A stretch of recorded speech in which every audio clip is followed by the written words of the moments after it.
Bino's learning class 8ാം ക്ലാസ്സിലെ social സയൻസിന്റെ 12ാമത്തെ ചാപ്റ്ററാണ് കാർഷിക മേഖലയും നൂതന പ്രവണതകളും, agricultural sector and innovative trends. അതിന്റെ ഒരു പാർട്ട് നമ്മൾ ഇട്ടതാവും നിങ്ങളെ, അഥവാ അത് എഴുതിയെടുക്കാൻ ബുദ്ധിമുട്ടുള്ളവർക്ക് ഇത് 1ഉം 2ഉം പാർട്ടും കൂടെ ആഡ് ചെയ്താണ് അങ്ങ് എഴുതിയെടുത്തോണം കേട്ടോ. Can you write about the importance of agriculture? കൃഷിയുടെ പ്രാധാന്യം എന്തൊക്കെയാണ്? 1. ഫോർ ഫുഡ്, ഭക്ഷണത്തിന് ആവശ്യത്തിന് വേണ്ടി. ഫോർ എംപ്ലോയ്മെന്റ്, തൊഴിലവസരങ്ങൾ സൃഷ്ടിക്കാൻ. ഫോർ എൻഷുർ ഫുഡ് സെക്യൂരിറ്റി, ഭക്ഷ്യസുരക്ഷ ഉറപ്പുവരുത്താൻ. ഫോർ റോ മെറ്റീരിയൽസ്, അസംസ്കൃത വസ്തുക്കൾ ലഭ്യമാവാൻ. ഇതൊക്കെ ഇതിന് ഏതെങ്കിലും ഒരു 3 നിങ്ങൾക്ക് ഇഷ്ടപ്പെട്ട 3 അങ്ങ് പഠിച്ചേക്കണം കേട്ടോ. അടുത്ത 2ാമത്തത്, എന്താണ് അഗ്രികൾച്ചർ സെക്ടർ? കാർഷിക മേഖല എന്നാൽ എന്താണ്? Agricultural sector is one of the oldest and most important sector of the economy. സമ്പദ് വ്യവസ്ഥയിലെ ഏറ്റവും പഴക്കമേറിയതും പ്രധാനപ്പെട്ടതുമായ മേഖലകളിൽ ഒന്നാണ് കാർഷിക മേഖല എന്ന് പറയുന്നത്. Dash is the largest unorganised sector in India. ഇന്ത്യയിലെ ഏറ്റവും വലിയ അസംഘടിത മേഖല കാർഷിക മേഖല. അപ്പോൾ കാർഷിക മേഖലയെ കുറിച്ച് ഓരോ സെന്റൻസ് ആയിട്ട് എഴുതിയേക്കുക. 1 വേർഡിന് ചോദിച്ചാലും 2 വേർഡിന് എന്തുവാണെങ്കിലും നിങ്ങളാണ്ട് 2 മാർക്കിനാണ് ചോദിക്കുന്നെങ്കിൽ ഈ 2 പോയിന്റൊക്കെ 2, 3 പോയിന്റൊക്കെ, കാരണം ഇതിനകത്തിൽ ഒരുപാട് കാർഷിക മേഖലയെ കുറിച്ച് പറയുന്നുണ്ട്. അറിയാവുന്ന കാര്യങ്ങളൊക്കെ എഴുതി വെച്ചോണം കേട്ടോ. പിന്നെ 1 വേർഡായിട്ട് ഞാൻ ഇങ്ങനെ സെപ്പറേറ്റ് തരുന്നത് നിങ്ങൾക്ക് അപ്പോൾ പഠിക്കാൻ എളുപ്പത്തിന് വേണ്ടിയാണ് കേട്ടോ. ഇന്ത്യയിലെ ഏറ്റവും വലിയ അസംഘടിത മേഖല ഏതാണെന്ന് ചോദിച്ചാൽ കാർഷിക മേഖലയാണ്. അടുത്ത 4ാമത്തത്, cultivated at home or locally, not cultivated locally ഉണ്ട് കേട്ടോ. വീട്ടിലോ പ്രാദേശികമായോ നമ്മൾ കൃഷി ചെയ്യുന്നവയുണ്ട്, പ്രാദേശികമായിട്ട് കൃഷി ചെയ്യുന്നവയുണ്ട്. നിങ്ങൾക്ക് ഏതെങ്കിലും ഇതിനകത്തിൽ അറിയാവുന്ന എന്ന് വെച്ചാൽ coconut, banana, rice, chilli, tomato, ഇതൊക്കെ നമ്മൾ വീട്ടിലും ചുറ്റുവട്ടവും ഒക്കെ നട്ടുവെച്ച് കിളിക്കുന്നതാണ് അല്ലേ. പക്ഷേ apple, orange, grapes, tea, coffee ഇതൊക്കെ ഓരോ പ്രാദേശികമായിട്ട് കൃഷി ചെയ്യുന്നതാണ് അല്ലേ. എല്ലാ കാലാവസ്ഥയിലൊന്നും ഇത് ഉണ്ടാകത്തില്ല എന്നുള്ളതാണ്. 4 ഓക്കെയാണോ? അടുത്ത 5ാമത്തെ ചോദ്യം, വിള സംവിധാനത്തെ സ്വാധീനിക്കുന്ന ഘടകങ്ങൾ എന്തെല്ലാമാണ്? ഫാക്ടേഴ്സ് ഇൻഫ്ലുവൻസിങ് ക്രോപ്പിംഗ് സിസ്റ്റം ഏതൊക്കെയാണെന്ന് നോക്കി അതിൻ്റെ സബ് ഫാക്ടേഴ്സും എഴുതാനാണ് ചോദിച്ചത്. 1ാമത്തെ നാച്ചുറൽ ഫാക്ടേഴ്സ് ആണ്. നമ്മുടെ ടെസ്റ്റിൽ നല്ല വൃത്തിയായിട്ട് ബോക്സ് ഇട്ട് എഴുതിയിട്ടുണ്ട്. അപ്പോൾ ഇംഗ്ലീഷുകാർക്ക് മലയാളം അർത്ഥം ഒന്ന് അറിയാൻ വേണ്ടിയോ നിങ്ങൾ ഇതിൻ്റെ കൂടെ മലയാളം എഴുതി വെച്ചിരിക്കുന്നത്, പഠിക്കാൻ കുറച്ചുകൂടി എളുപ്പമാവുമല്ലോ. നാച്ചുറൽ ഫാക്ടേഴ്സ് എന്ന് വെച്ചാൽ പ്രകൃതിദത്ത ഘടകങ്ങൾ എന്നാണ്. അതിനകത്തിലെ സബ് ഫാക്ടർ എന്ന് വെച്ച് കഴിഞ്ഞാൽ nature of soil, topography, climate, availability of water എന്ന് വെച്ചാൽ മണ്ണിൻ്റെ സ്വഭാവം, ഭൂപ്രകൃതി, കാലാവസ്ഥ, ലഭ്യത, ഇതെല്ലാം എന്താണ്? സബ് ഫാക്ടേഴ്സ് ആണ്, ഉപഘടകങ്ങൾ. ഇനി എക്കണോമിക് ഫാക്ടേഴ്സ് ആണെങ്കിൽ പ്രൈസ് ഓഫ് അഗ്രികൾച്ചർ പ്രൊഡക്റ്റ്, കാർഷിക വിഭവങ്ങളുടെ വില, പിന്നെ ഫാർമറിൻ്റെ ഇൻകം, കർഷകരുടെ വരുമാനം, area of agricultural land held, കൈവശ കൃഷിഭൂമിയുടെ വിസ്തൃതി. അടുത്ത 3ാമത്തെ ഇൻഫ്രാസ്ട്രക്ചർ എന്ന് വെച്ചാൽ അടിസ്ഥാന സൗകര്യങ്ങൾ. അതിലൊന്ന് irrigation, electricity, transportation, marketing facilities, availability of seed, fertilisers and pesticide, ജലസേചനം, വൈദ്യുതി, ഗതാഗതം, വിപണി സൗകര്യം, അതുപോലെ തന്നെ വിത്തുകൾ, വിളകൾ, കീടനാശിനികൾ എന്നിവയുടെ ലഭ്യതയൊക്കെ ഇൻഫ്രാസ്ട്രക്ചറിൽ വരുന്നതാണ്. അടുത്ത social factors, diet, education, social environment, generational difference in agricultural practice, ഇതെല്ലാം സോഷ്യൽ ഫാക്ടേഴ്സിൽ വരുന്നതാണ്. ഭക്ഷണ രീതി, വിദ്യാഭ്യാസം, സാമൂഹിക പരിസ്ഥിതി, അതുപോലെ നമ്മൾ കൃഷി ചെയ്യുന്ന തലമുറകളുടെ വ്യത്യാസം, ഇതെല്ലാം സോഷ്യൽ ഫാക്ടേഴ്സിൽ വരുന്നതാണ്. ഗവൺമെൻറ് പോളിസീസ്, അതായത് സർക്കാർ നയങ്ങൾ. Export and import of crops, വിളകളുടെ കയറ്റുമതിയും ഇറക്കുമതിയും. ടാക്സേഷൻ, നികുതി. അവൈലബിലിറ്റി ഓഫ് ലോണ്, നമുക്ക് വായ്പ ലഭ്യമാകുന്നത്. സബ്സിഡീസ്, ഇതെല്ലാം ഗവൺമെൻറ് പോളിസീസിൽ വരുന്നതാണ്. ഇതൊക്കെ ഓപ്ഷൻ ഇട്ട് നിങ്ങൾക്ക് തിരിച്ചു മറിച്ചു വിട്ട് എന്നിട്ട് ഇത് ഏതൊക്കെയാണെന്ന് എഴുതാൻ ചോദിക്കും കേട്ടോ. അതുകൊണ്ട് അത് കറക്റ്റായിട്ട് പഠിച്ചിരിക്കണം. അതിൻ്റെ 6ാമത്തെ നിങ്ങളെ ടെക്നോളജിക്കൽ ഫാക്ടേഴ്സ് എന്ന് വെച്ചാൽ സാങ്കേതിക ഘടകങ്ങൾ. High yielding seed varieties, scientific irrigation, use of modern technology, അത്യുൽപാദന ശേഷിയുള്ള വിത്തിനങ്ങളും, അതുപോലെ ശാസ്ത്രീയമായ ജലസേചനം, ആധുനിക സാങ്കേതിക വിദ്യയുടെ ഉപയോഗം, ഇതെല്ലാം ടെക്നോളജിക്കൽ ഫാക്ടേഴ്സിൽ വരുന്നതാണ്. ഇനി 198ാമത്തെ പേജിൽ നമുക്കത് ഓപ്ഷനായിട്ട് ഇപ്പോൾ സാമൂഹിക ഘടകങ്ങൾ സോഷ്യൽ ഫാക്ടേഴ്സിൽ വരുന്നത് ഏതാ? വിദ്യാഭ്യാസം. പ്രകൃതിദത്ത ഘടകങ്ങൾ നാച്ചുറൽ ഫാക്ടേഴ്സിൽ വരുന്നതാണ് കാലാവസ്ഥ. സാങ്കേതിക ഘടകങ്ങൾ ടെക്നോളജിക്കൽ ഫാക്ടേഴ്സിൽ വരുന്നതാണ് ഹൈ ഈൽഡിംഗ് സീഡ് വെറൈറ്റീസ് അല്ലെ, അത്യുൽപാദന ശേഷിയുള്ള വിത്തിനങ്ങൾ. എക്കണോമിക് ഫാക്ടേഴ്സ് സാമ്പത്തിക ഘടകങ്ങളിൽ വരുന്നതാണ് ഫാർമേഴ്സ് ഇൻകം, കർഷകരുടെ വരുമാനം. അടുത്ത സർക്കാർ നയങ്ങൾ ഗവൺമെന്റ് പോളിസീസ്, വിളകളുടെ കയറ്റുമതിയും ഇറക്കുമതിയും, export and import of crops.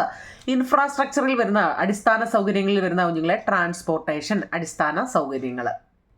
അടുത്തത് ക്രോപ്പിംഗ് സിസ്റ്റത്തെ കുറിച്ചാണ് കുഞ്ഞുങ്ങളെ, വിള സംവിധാനങ്ങൾ. 6ാമത്തെ ചോദ്യമാണ് ക്രോപ്പിംഗ് സിസ്റ്റം അല്ലെങ്കിൽ വിള സംവിധാനങ്ങൾ. Cropping system refers to the sequence of crops grown on a farm during a given period of time.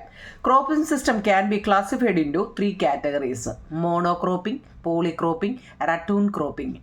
ഈ മലയാളം ഈ ക്രൊട്ടൂൺ എന്നൊക്കെ ഉള്ളത് നമ്മൾ ആദ്യമായിട്ട് പഠിക്കുകയാണ്, അതുകൊണ്ട് നല്ലപോലെ ആ പേരും സ്പെല്ലിങ്ങും ഒക്കെ പഠിക്കണം. എന്താണ് ക്രോപ്പിംഗ് സിസ്റ്റം? ഒരു നിശ്ചിത കാലയളവിൽ ഒരു കൃഷിയിടത്തിൽ വിളകൾ കൃഷി ചെയ്യുന്ന ക്രമത്തെ വിള സംവിധാനം എന്ന് പറയുന്നു. ഒരു നിശ്ചിത കാലയളവിൽ ഒരു കൃഷിയിടത്തിൽ വിളകൾ കൃഷി ചെയ്യുന്ന ക്രമത്തെയാണ് വിള സംവിധാനം എന്ന് പറയുന്നത്. ഈ വിള സംവിധാനത്തെ നമുക്ക് 3ആയിട്ട് തിരിക്കാം. ഏകവിള കൃഷി, മോണോ എന്ന് വെച്ചാൽ ഏകം, ഒന്നെന്നാണ് അർത്ഥം കേട്ടോ.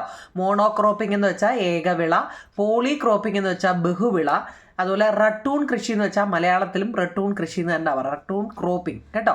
അപ്പോൾ അത് എന്താണ് ക്രോപ്പിംഗ് സിസ്റ്റം എന്നാൽ എന്തെന്ന് ചോദിക്കുമ്പോൾ അത് എഴുതണം. ഇനി നമ്മൾ ഇതിനെക്കുറിച്ച് ഓരോന്നിനെക്കുറിച്ചും പറയുക. എന്താണ് ഈ മോണോക്രോപ്പിംഗ് അല്ലെങ്കിൽ ഏകവിള കൃഷി എന്നാൽ എന്താണ്? Monocropping is the practice of growing one crops at a time on a farm. ഒരു കൃഷിയിടത്തിൽ ഒരു സമയത്ത് ഒരു വിള കൃഷി ചെയ്യുന്ന രീതിയാണ് ഏകവിള കൃഷി എന്ന് പറയുന്നത്. ഒരു കൃഷിയിടത്തിൽ ഒരു സമയത്ത് ഒരു വിള കൃഷി ചെയ്യുന്ന രീതിയാണ് ഏകവിള കൃഷി എന്ന് പറയുന്നത്. This is A cropping system is mainly aimed at export. പ്രധാനമായിട്ടും കയറ്റുമതി ലക്ഷ്യമാക്കിയുള്ള വിള സംവിധാനമാണ് ഇത്. Since there is only one crop, plant in maintenance and harvesting can be done smoothly. ഒരു വിള മാത്രമായാൽ നമുക്ക് നടീലായാലും പരിപാലനമായാലും വിളവെടുപ്പായാലും എന്നിവ സുഗമമായിട്ട് രീതിയിൽ നടത്താൻ നമുക്ക് സാധിക്കും. ഇനി it's a main advantage is that it can increase the profitability of the farm. കൃഷിയിടത്തിലെ ലാഭം വർദ്ധിപ്പിക്കാൻ കഴിയും എന്നതാണ് ഇതിൻ്റെ പ്രധാന നേട്ടം. ഓരോ വരിയായിട്ട് ഞാൻ എഴുതിയേക്കുന്നത്. ഇപ്പോൾ മോണോക്രോപ്പിംഗ് എന്നാൽ എന്തെന്ന് ചോദിക്കാം, ഇവരുടെ ലക്ഷ്യം എയിം എന്നാൽ എന്തെന്ന് ചോദിക്കാം, അല്ലേ, ഇവരുടെ മെയിൻ അഡ്വാൻറ്റേജ് എന്താണെന്ന് ചോദിച്ചാൽ ഇതെല്ലാം ഓരോ വരിയായിട്ട് കണ്ടോ കൊടുത്തേക്കാം. അപ്പം നിങ്ങൾക്ക് ഏതാണോ ചോദിക്കുന്നത് അത് എഴുതാൻ പറ്റും.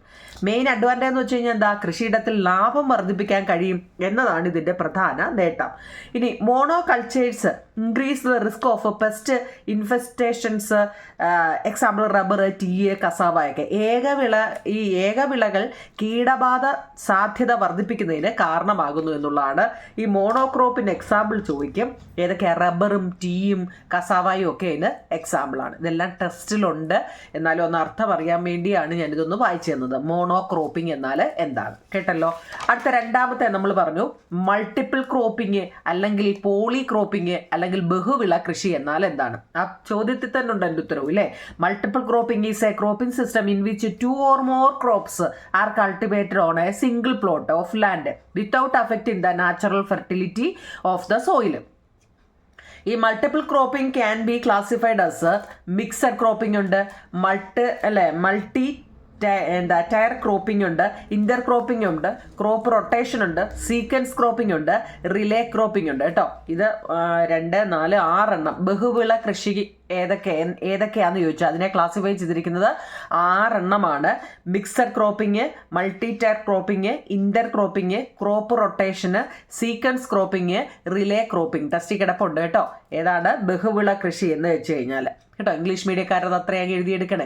അതിൻ്റെ മലയാളം വെച്ചാൽ മണ്ണിൻ്റെ സ്വാഭാവിക ഫലപുഷ്ടതയെ ബാധിക്കാതെ ഒരു കൃഷിയിടത്തിൽ 2 അതിലധികമോ വിളകൾ കൃഷി ചെയ്യുന്ന വിള സംവിധാനത്തെയാണ് ബഹുവിള കൃഷി അല്ലേ. ആ ചോദ്യത്തിൽ തന്നെ ഉണ്ടത്. ബഹുവിള കൃഷി എന്നാൽ എന്താണ്? ഈ കൃഷിയിടത്തിൽ നിന്നുള്ള മൊത്ത ഉൽപാദനവും അതിലൂടെ വരുമാനവും വർദ്ധിക്കുന്നു എന്നതാണ് ഇതിൻ്റെ നേട്ടം എന്ന് പറയുന്നത്. കൃഷിയിടത്തിൽ നിന്നുള്ള മൊത്ത ഉൽപാദനവും അതിലൂടെ നമുക്ക് വരുമാനവും വർദ്ധിക്കുന്നു എന്നതാണ് ഇതിൻ്റെ നേട്ടം. ബഹുവിള കൃഷികൾ ഏതൊക്കെയാണെന്ന് പരീക്ഷയ്ക്ക് ചോദിക്കും കുഞ്ഞുങ്ങളെ. മിശ്രവിള, ഇടവിള, തുടർച്ചാ കൃഷി, റിലേ ക്രോപ്പിംഗ്, ബഹുനില കൃഷി, വിളപരിചയം, ഇതെല്ലാം എന്താണ്? ബഹുവിള കൃഷി അല്ലെങ്കിൽ പോളി ക്രോപ്പിംഗ് അല്ലെങ്കിൽ മൾട്ടിപ്പിൾ ക്രോപ്പിംഗ് കേട്ടോ. ഇത് മലയാളമാണ്, നമ്മളിവിടെ തന്നിരിക്കുന്നത് ഇംഗ്ലീഷുമാണ് കേട്ടല്ലോ. ഓക്കെ, 10ാമത്തെ നമ്മൾ പഠിച്ചത് റട്ടൂൺ ക്രോപ്പിംഗ് ആണ്. റട്ടൂൺ കൃഷി അല്ലെ. വിളവെടുപ്പ് സമയത്ത് ഈ വിളയുടെ വേരോ അല്ലെ താഴത്തെ ഭാഗമോ മുറിക്കാതെ അവശേഷിക്കുന്നു. ഈ വിളവെടുപ്പിന് ശേഷം കൃഷി ചെയ്തിട്ടുള്ള വിള വീണ്ടും വളർന്ന് വിളവ് തരുന്നു നമുക്ക്. ഈ ചീരയൊക്കെ ഇല്ലേ, ചീര നമ്മളെന്താ അതിൻ്റെ ഒരു പകുതി മുക്കാലും ഭാഗം കൊണ്ട് നമ്മളങ്ങ് വെട്ടിയെടുക്കുക. പിന്നെ അതെന്താ 2 ആഴ്ച കഴിഞ്ഞ് ചെന്ന് നോക്കുമ്പോൾ വീണ്ടും അത് പൊട്ടിക്കിളിച്ച് വരുന്നതാണ് അല്ലേ. അതാണ് ഈ റട്ടൂൺ കൃഷി എന്ന് പറയുന്നത് കേട്ടോ. വിളവെടുപ്പ് സമയത്ത് വിളയുടെ വേരോ അല്ലെ താഴത്തെ ഭാഗമോ മുറിക്കാതെ അവശേഷിക്കപ്പെടുന്നു. ഈ വിളവെടുപ്പിന് ശേഷം കൃഷി ചെയ്തിരുന്ന ആ വിള വീണ്ടും വളർന്ന് നമുക്ക് വിളവ് തരുന്നുണ്ട്. ഒരു തവണ കൃഷി ചെയ്ത അല്ലെ ഒരു തവണ ചെയ്ത കൃഷിയിൽ നിന്ന് നമുക്ക് വീണ്ടും എന്ത് ചെയ്യുന്നു, വിളവ് ലഭിക്കുന്നു എന്നതാണ് ഇതിൻ്റെ നേട്ടം. ചീര, കരിമ്പ് ഇതൊക്കെ അങ്ങനെയാണ് എക്സാമ്പിൾ. എല്ലാത്തിൻ്റെ എക്സാമ്പിൾ പഠിച്ചോണം കേട്ടോ. നമ്മൾ ഈ മോണോക്രോപ്പിങ്ങിന് ഏതൊക്കെയായിരുന്നു, റബ്ബർ, ടീ, കസാവ ഒക്കെ മോണോക്രോപ്പിന് എക്സാമ്പിളാണ്. റട്ടൂണിന് എക്സാമ്പിളാണ് ചീര, കരിമ്പും ഒക്കെ കേട്ടോ. അടുത്ത ചോദ്യം, 11ാമത്തെ ചോദ്യം.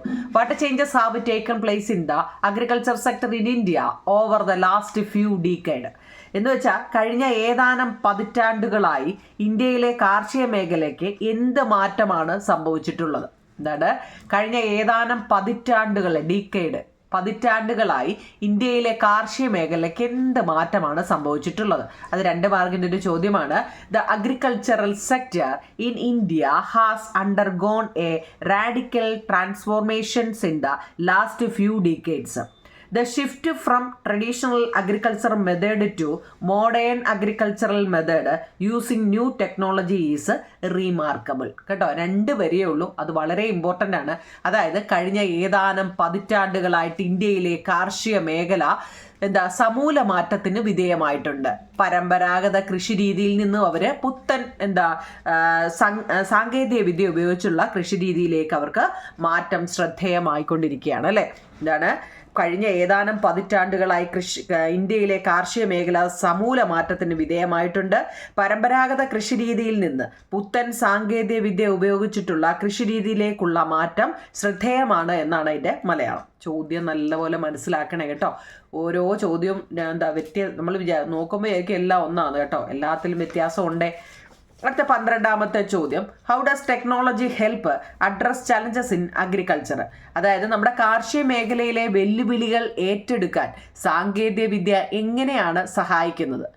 കാർഷിക മേഖലയിലെ വെല്ലുവിളികൾ ഏറ്റെടുക്കാൻ സാങ്കേതിക വിദ്യ എങ്ങനെയാണ് സഹായിക്കുന്നത്?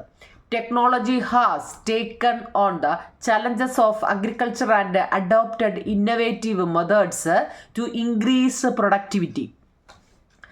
അതായത് സാങ്കേതിക വിദ്യ കൃഷിയുടെ വെല്ലുവിളികൾ ഏറ്റെടുക്കുകയും ഉൽപാദനക്ഷമത വർദ്ധിപ്പിക്കുന്നതിനുള്ള നൂതന രീതികൾ അവലംബിക്കുകയും ചെയ്തിട്ടുണ്ട് എന്നുള്ളതാണ് കേട്ടോ. ചോദ്യം നല്ലപോലെ നോക്കണേ കുഞ്ഞുങ്ങളെ. സാങ്കേതിക വിദ്യ കൃഷിയുടെ വെല്ലുവിളികൾ ഏറ്റെടുക്കുകയും ഉൽപാദനക്ഷമത വർദ്ധിപ്പിക്കുന്നതിനുള്ള നൂതന രീതികൾ അവർ അവലംബിക്കുകയും ചെയ്തിട്ടുണ്ട് എന്നുള്ളതാണ് കേട്ടോ.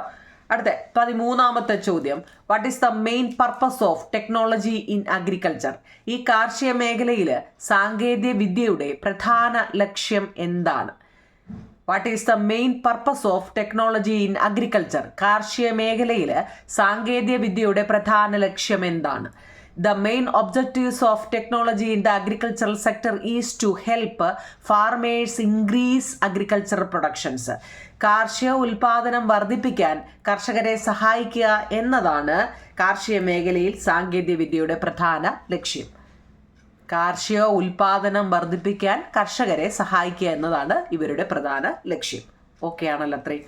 ഇനി നമ്മൾ പുതിയ രീതികളാണ് പഠിക്കുന്നത്. എന്താണ് ഈ റെയിൻ ഷെൽട്ടർ അല്ലെങ്കിൽ മഴമറ എന്നാൽ എന്താണ്?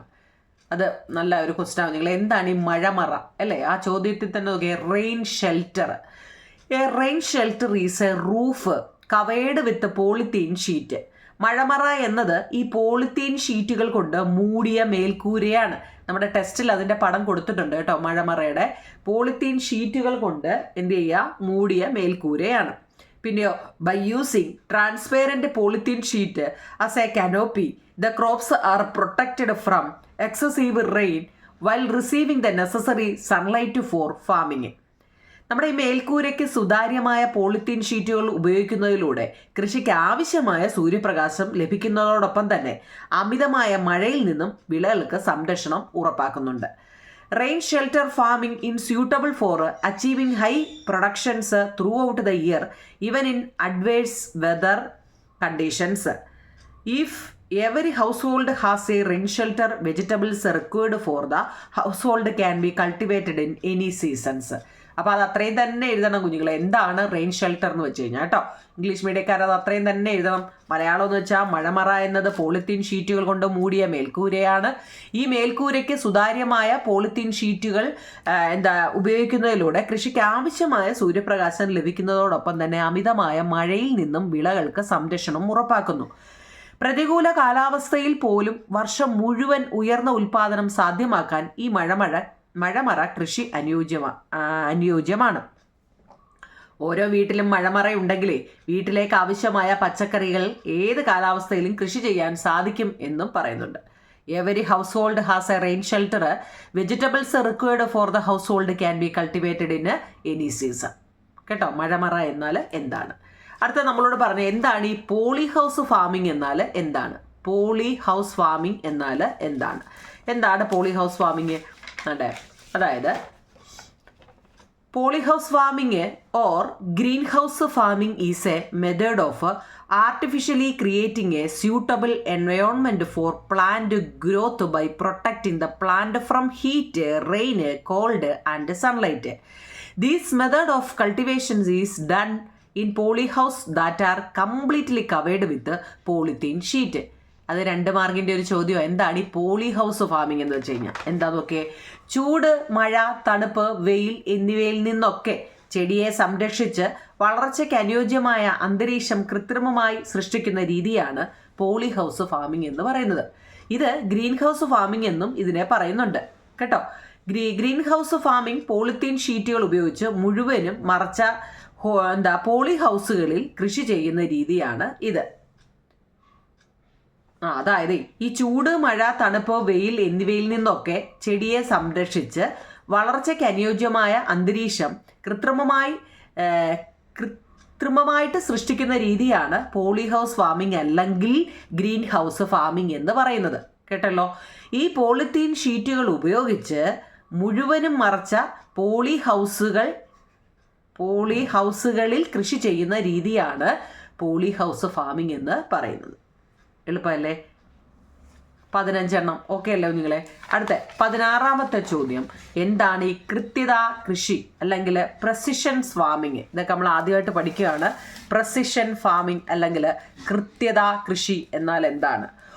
ഓരോ വിളയ്ക്കും ആവശ്യമായ ജലവും പോഷകഘടകങ്ങളും വിള സംരക്ഷണ വസ്തുക്കളും കൃത്യമായ സമയത്ത് കൃത്യമായ അളവിൽ മാത്രം നൽകി അത്യുൽപാദനം സാധ്യമാക്കുന്ന സാങ്കേതിക രീതിയാണ് കൃത്യത കൃഷി എന്ന് പറയുന്നത്. ഓരോ വിളയ്ക്കും ആവശ്യമായ ജലവും പോഷകഘടകങ്ങളും വിള സംരക്ഷണ വസ്തുക്കളും കൃത്യമായ സമയത്ത് കൃത്യമായ അളവിൽ മാത്രം നൽകി അതിൻ്റെ അത്യുൽപാദനം സാധ്യമാക്കുന്ന സാങ്കേതിക രീതിയാണ് കൃത്യത കൃഷി അല്ലെങ്കിൽ പ്രസിഷൻ ഫാമിംഗ് എന്ന് പറയുന്നത്. ഇതൊരു 2-3 വട്ടം വായിച്ചാൽ മനസ്സിലാവുന്ന കാര്യങ്ങളാണ്. ഇതുപോലെ തന്നെ അങ്ങ് പഠിക്കണമെന്നല്ല, നിങ്ങൾക്ക് ഇപ്പോൾ കേൾക്കുമ്പോൾ തന്നെ മനസ്സിലാവുമല്ലോ അല്ലേ? കൃത്യത കൃഷി അല്ലെങ്കിൽ പ്രസിഷൻ ഫാമിംഗ് എന്ന് പറയുന്നത്. അടുത്തത് ഈ പ്രസിഷൻ ഫാമിങ്ങിൻ്റെ അഡ്വാൻറ്റേജ് അല്ലെ മേന്മകൾ എന്തെല്ലാമാണ്? പ്രസിഷൻ ഫാമിങ്ങിൻ്റെ advantage: 1, precise use of water and nutrients. ഈ ജലത്തിൻ്റെയും പോഷകഘടകങ്ങളുടെയും കൃത്യമായ ഉപയോഗമായിരിക്കണം. പിന്നെ എഫിഷ്യൻ്റ് യൂസ് ഓഫ് മെഷീനറി, യന്ത്രങ്ങളുടെ കാര്യക്ഷമമായ ഉപയോഗം. പിന്നെ better management of agricultural land, കൃഷിഭൂമിയുടെ മെച്ചപ്പെട്ട പരിപാലനം. ഈ 3 പോയിന്റിന് 3 മാർക്ക് കേട്ടോ. പ്രിസിഷൻ ഫാമിങ്ങിൻ്റെ അഡ്വാൻറ്റേജ് വളരെ ഇമ്പോർട്ടൻ്റ് ആണ്. പ്രിസിഷൻ ഫാമിംഗ് എന്ന് വെച്ചാൽ ഓരോ വിളയ്ക്ക് ആവശ്യമായ വെള്ളവും അതിന് വേണ്ടുന്ന വളവും എല്ലാം കറക്റ്റായ സമയത്ത് കറക്റ്റായ രീതിയിലൊക്കെ കൊടുത്ത് വളർത്തുന്നതിനെയാണ് നമുക്ക് പ്രിസിഷൻ ഫാമിംഗ് എന്ന് പറയുന്നത് കേട്ടോ. അതിൻ്റെ അഡ്വാൻറ്റേജ് ആണ് പറഞ്ഞത്. 17 നമ്മൾ പറഞ്ഞിട്ടുണ്ട്. 18ാമത്തെ ചോദ്യം, digital farming, what are the main technologies used in these farming method? ഈ ഡിജിറ്റൽ കൃഷി എന്നാൽ എന്താണെന്നും ഡിജിറ്റൽ ഫാമിംഗ് അല്ലേ, ഡിജിറ്റൽ ഫാമിംഗ് എന്ന് വെച്ചാൽ ഡിജിറ്റൽ കൃഷി എന്നാൽ എന്ത്, ഈ കൃഷി രീതിയിൽ ഉപയോഗപ്പെടുത്തുന്ന പ്രധാന സാങ്കേതിക വിദ്യകൾ എന്തെല്ലാമാണ്? ഈ കൃഷി രീതിയിൽ ഉപയോഗപ്പെടുത്തുന്ന പ്രധാന സാങ്കേതിക വിദ്യകൾ എന്തെല്ലാമാണ്? എന്തൊക്കെയാണ്? Digital farming is a farming method that incorporate A variety of technologies. The main technologies used in this farming method are: 1, big data analyze tools, പിന്നെ AI and machine learning, AI ആട്ടോ, AI. Digital communication technologies such as mobile phone, digital പ്ലാറ്റ്ഫോമുകൾ, robotic, farm advisory apps, ഇതിൻ്റെയൊക്കെ പടം നമ്മുടെ ടെസ്റ്റിലും കൊടുത്തിട്ടുണ്ട്. Digital കൃഷി എന്നാൽ എന്താവും നിങ്ങൾ? ഡിജിറ്റൽ, ഇപ്പം എല്ലാം ഡിജിറ്റലാണ് അല്ലേ? എന്താണ് ഈ ഡിജിറ്റൽ കൃഷി എന്ന് വെച്ച് കഴിഞ്ഞാൽ അതിൻ്റെ ഇംഗ്ലീഷാണ് നമ്മൾ ഇത്രയും പറഞ്ഞത്. എന്താണ് അതിൻ്റെ മലയാളം? വൈവിധ്യമാർന്ന സാങ്കേതിക വിദ്യകൾ ഉൾപ്പെടുത്തിയിട്ടുള്ള കൃഷിരീതിയാണ് ഡിജിറ്റൽ കൃഷി എന്ന് പറയുന്നത്.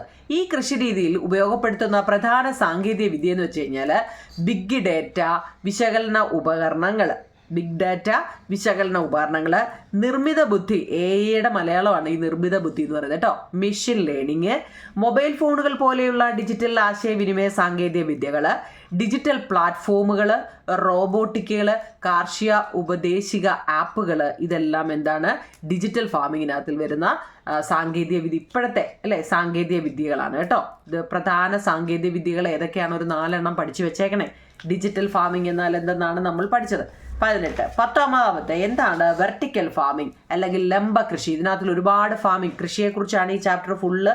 പലതരത്തിലുള്ള കൃഷിയെക്കുറിച്ചാണ് നമ്മൾ പറയുന്നത്. പോളി ഹൗസ് ഫാമിംഗ് ഉണ്ട്, പ്രിസിഷൻ ഫാമിംഗ് ഉണ്ട് കേട്ടോ, പലതരത്തിലുള്ളതുണ്ട്. ഡിജിറ്റൽ ഫാമിംഗ് ഉണ്ട്, പിന്നെ മഴമറയെ കുറിച്ച് പഠിച്ചു. ഇനി അടുത്ത വെർട്ടിക്കൽ ഫാമിംഗ്, ലംബ കൃഷി.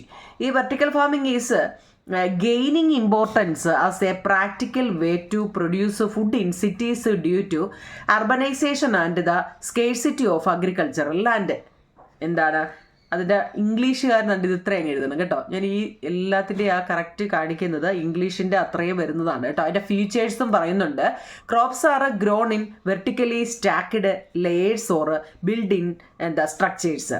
അതുപോലെ തന്നെ ഹൈഡ്രോപോണിക്കും എയറോപോണിക്കും ഒക്കോപോണിക്കും ഒക്കെ നമ്മൾ ഫസ്റ്റ് ചാപ്റ്ററിൽ തന്നെ പഠിച്ചല്ലേ. ചാപ്റ്റർ 1 തന്നെ ഇതാ, സിസ്റ്റംസ് ആർ യൂസ്ഡ്.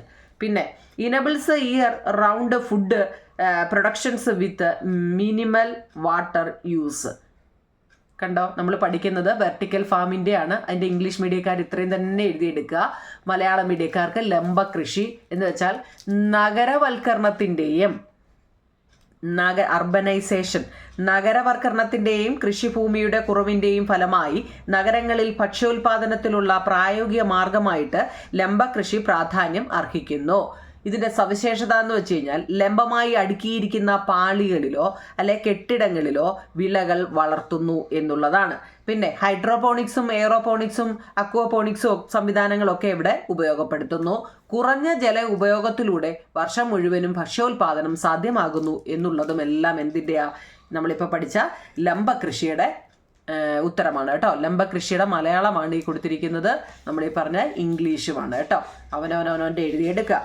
അടുത്ത നമ്മൾ പഠിക്കുന്നത് ജൈവ കൃഷി അല്ലെങ്കിൽ ഓർഗാനിക് ഫാമിംഗ് എന്നാൽ എന്തെന്നാണ്.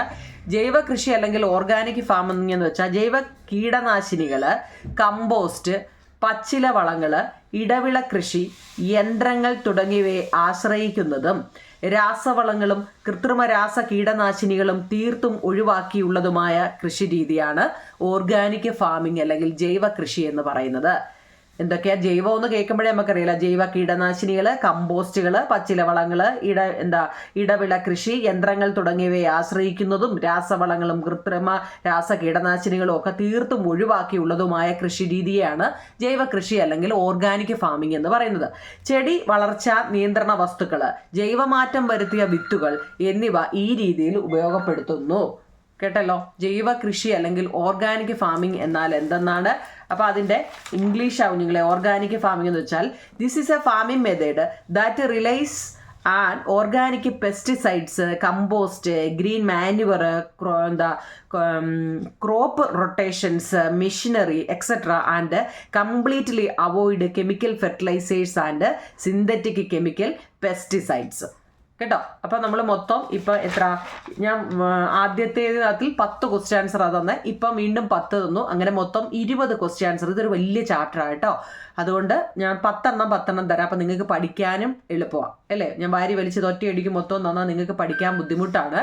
അതുകൊണ്ട് ഈ 20 ക്വസ്റ്റ്യൻ ആൻസറും വൃത്തിയായിട്ട് എഴുതി പഠിക്കാവൂ നിങ്ങളെ. എന്നിട്ട് കമൻറ്റ് പറയണേ. അപ്പം ഇത് വൃത്തിയായിട്ട് എഴുതിയെടുക്കുക. ലൈക്കും ഷെയറും കമൻറ്റും സബ്സ്ക്രൈബും ഹൈപ്പും ഒക്കെ ചെയ്യണേ നിങ്ങൾ. നമ്മുടെ ലാസ്റ്റ് ഒരു പാഠവും കൂടെ ഉള്ളൂ, നമ്മുടെ സോഷ്യൽ തീരാൻ പോവുകയാണ്. നിങ്ങളുടെ സയൻസിൻ്റെ ഫിസിക്സ്, കെമിസ്ട്രി, ബയോളജി, മാത്സ് ഇതിൻ്റെ എല്ലാ നോട്ട് നമ്മുടെ ചാനലിൽ കിടപ്പുണ്ട്. എല്ലാം വൃത്തിയായിട്ട് എഴുതിയെടുക്കുക കേട്ടോ. ഓക്കെ നിങ്ങളെ താങ്ക് യു.